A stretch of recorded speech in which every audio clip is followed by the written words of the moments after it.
अस्सलाम वालेकुम। कैसे हैं आप सब स्टूडेंट्स? उम्मीद करता हूँ कि आप सब खैरियत से होंगे। तो जल्दी स्टार्ट कर लेते हैं अपनी वीकली एनालिसिस वीडियो को और चेक करते हैं इस वीक हमारे पास कौन कौन से मेन फंडामेंटल इवेंट्स हैं। उसके बाद हम चार्ट पर टेक्निकल एनालिसिस करेंगे और ट्रेड के लिए बेस्ट अपॉर्चुनिटीज को फाइंड करेंगे। ये सबसे पहले मैंने फॉरेक्स फैक्ट्री ओपन कर ली। इसमें हम इस वीक के इंपॉर्टेंट फंडामेंटल इवेंट्स के वाले से डिस्कस कर लेते हैं। सबसे पहले मंडे को हमारे पास यूएसडी का एक मीडियम इंपैक्ट डाटा है, एम्पायर स्टेट मैन्युफैक्चरिंग इंडेक्स का डाटा है।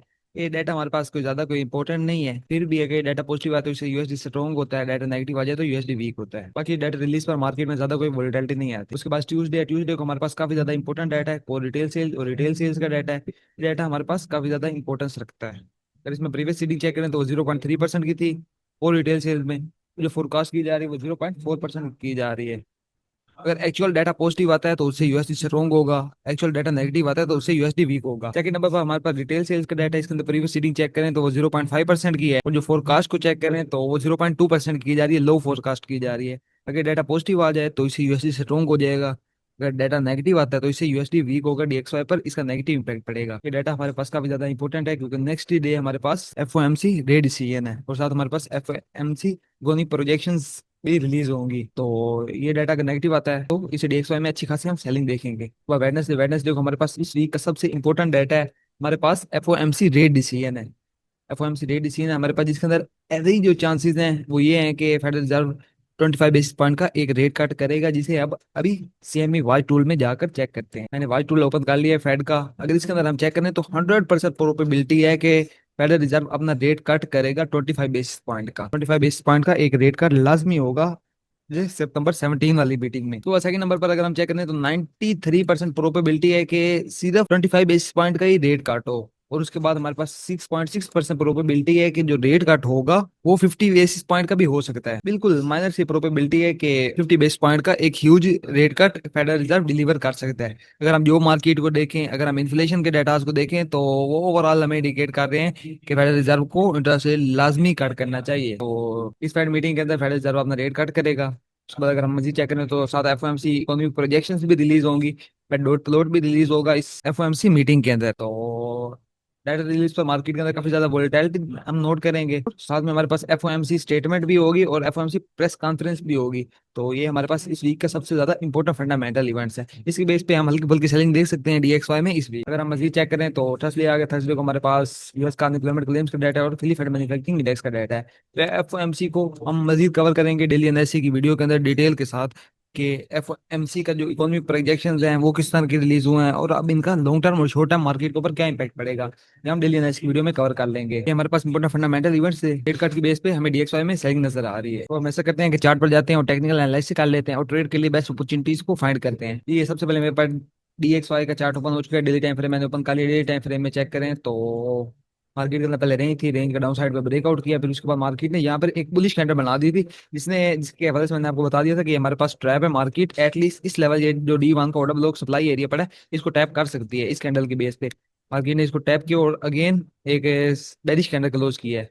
अगर हम कल कैंडल को चेक करें वो 60 बार में कैंडल क्लोज हुई है और जो हमारा ओवरऑल वीक डेली बयास बांधा है वो बेरिश बांध रहा है। डेली टाइम फ्रेम अभी हमें सेलिंग इंडिकेट कर रहा है। वोल्ली टाइम फ्रेम में आए तो H4 के अंदर मार्केट हमने प्रीवियस लो को डाउन साइड पे ब्रेक कर दिया था। प्रीवियस लो को डाउन साइड पे मार्केट ने स्वीप किया है, प्रीवियस लो को स्वीप किया मार्केट ने और ऊपर की तरफ से मार्केट अपने एफईजी से ड्रॉप हो रही है। तो H4 के अंदर हल्की फुल्की हमें बाइंग रिट्रेसमेंट देखने को मिल सकती है क्योंकि मार्केट ने यहाँ पर अपना एमएसएस कर दिया और यहाँ पे नीचे ऑर्डर ब्लॉक से हल्की सी रिट्रेसमेंट लिए बाय साइड। मुझे छोटे टाइम फ्रेम में आ जाए, H1 के टाइम फ्रेम में चेक करें तो H1 के टाइम फ्रेम में मार्केट अपना स्ट्रक्चर शिफ्ट कर दिया इस लेवल पर। इस जगह पर मार्केट का जो स्ट्रक्चर है वो शिफ्ट हो चुका है। ये नीचे हमारे पास एक रिफाइंड ऑर्डर ब्लॉक जोन था जो जिसके वजह से मैंने आपको बताया था मार्केट यहाँ से रिट्रेसमेंट ले सकती है और रिट्रेसमेंट लेने के बाद डाउन साइड आ जाएगी मार्केट। अगर हम मजीद चेक करें तो करंट लेवल पर मार्केट एक ऑर्डर ब्लॉक H1 के जोन पर खड़ी है। इस ऑर्डर ब्लॉक को मार्केट डाउन साइड पे ब्रेक कर देती है, यहाँ से नीचे आ जाती है मार्केट और इस लो को डाउन साइड पे ब्रेक कर देती है। तो फिर हमारा जो नेक्स्ट सेलिंग टारगेट होगा वो ये लेवल होगा। अगर मार्केट इसको डाउन साइड पे ब्रेक करती है तो फिर हम इस लो को टारगेट करेंगे सेल साइड। फर्स्ट टारगेट हमारा जो वो होगा वो ये लो होगा, उसके बाद हम नेक्स्ट लो को भी टारगेट कर सकते हैं जो हमारा मेजर लो बनता है सेलिंग में। अगर मार्केट यहीं से अपसाइड जाती है तो अपसाइड तकरीबन इस लेवल तक जा सकती है या इस लेवल तक जा सकती है। तो ये हमें बीटीसी के ये डीएक्सवाई के एनालिसिस। अब हम ऐसा करते हैं कि गोल्ड के पेयर की तरफ बढ़ते हैं और गोल्ड को प्रॉपर एनालाइज कर लेते हैं। ये मेरे पास गोल्ड का पेयर ओपन हो चुका है। गोल्ड के अंदर वीकली टाइम फ्रेम ओपन कर लिया। वीकली टाइम फ्रेम में अगर हम चेक करें तो मार्केट के अंदर 3 week strong bullish candle close हुई है। उसके बाद जो इस वीक की कैंडल क्लोज हुई है उसके अंदर अप साइड पे एक माइनर सी रिएक्शन है, क्योंकि हमें इंडिकेट कर रही है कि मार्केट का जो बाई का मोमेंटम है वो हल्का सा वीक हो चुका है। ओवरऑल हमारा वीकली बयास है वो बुलिश है, लेकिन मार्केट के अंदर ओपनिंग के बाद हल्की सी डाउन साइड पे रिट्रेसमेंट आ सकती है वीकली के मुताबिक। वीकली टाइम फ्रेम में अगर हम चेक करें तो वीकली टाइम फ्रेम के अंदर मार्केट के अंदर डाइवर्जेंस भी बन रही है। इस जगह पर मार्केट के अंदर वीकली टाइम फ्रेम के अंदर डाइवर्जेंस भी बन रही है, जो कि अभी कंफर्म नहीं हुई। अगर मार्केट डाउन साइड पे एक स्विंग बनाती है तो फिर हमारी ये डाइवर्जेंस कंफर्म होगी। वीकली टाइम फ्रेम को अगर हम एनालाइज करें तो फिलहाल वीकली टाइम फ्रेम के मुताबिक ये एरिया हमारे पास बेस्ट बाइंग जोन है। ये वीकली के लेवल्स में आपको बता रहा हूँ, वीकली टाइम फ्रेम का ये बेस्ट एक बड़ा ब्लॉक एरिया है। अगर हम मजीद वीकली टाइम फ्रेम पर चेक करें तो हमारे पास जो बाइंग जोन बनता है वो ये एरिया बनता है। इस जगह से नीचे हमारा बाइंग जोन शुरू होता है वीकली टाइम फ्रेम के मुताबिक। हमारे पास एक किस्म का सपोर्ट लेवल है वीकली टाइम फ्रेम के मुताबिक। अगर मार्केट यहाँ से आती है तो हमें एक जबरदस्त लॉन्ग टर्म अपॉर्चुनिटी मिलेगी इन लेवल्स के। लेवल बनते हैं हमारे 3450 से नीचे नीचे। ओवरऑल वीकली टाइम फ्रेम के मुताबिक बाइंग जोन है। बस कहते हैं डेली टाइम फ्रेम में चले जाते हैं और उसे एनालाइज कर लेते हैं। ये डेली टाइम फ्रेम ओपन हो गया है। डेली टाइम फ्रेम के अंदर चेक करें तो कल की जो कैंडल हमारे पास क्लोज हुई है उसने प्रीवियस कैंडल का हाई स्वीप किया और इनवर्स क्लोजिंग दी है। हमारा जो डेली बयास है वो बेरिश है। मार्केट मंडे को सेल साइड पे हल्की फुल्की रिट्रेसमेंट ले सकती है। रिट्रेसमेंट इस बेस पे ले सकती है कि अगर जो ओपनिंग है वही बेरिश हो। अगर कैंडल की ओपनिंग बुलिश हो जाती है, मार्केट ओपनिंग के साथ हमें बाय को मोमेंटम दिखाती है, तो फिर हम बाय के अंदर देखेंगे गोल्ड को, क्योंकि ये ट्रैप भी हो सकता है। अगर ऑल टाइम हाई के ऊपर है, ऑल टाइम हाई के ऊपर सेलिंग बनाना काफी ज्यादा रिस्की होता है, तो यहाँ पे मार्केट हमें ट्रैप भी कर सकती है। आपने कैंडल क्लोजिंग देखनी है, कैंडल क्लोजिंग बुलिश होती है तो आपने बुलिश साइड से ज्यादातर गोल्ड को फोकस करना है। अगर कैंडल क्लोजिंग बेरिश होती है तो फिर आप सबसे पहले स्लो को टारगेट कर सकते हैं और उसके बाद सेल साइड में स्लो को टारगेट कर सकते हैं।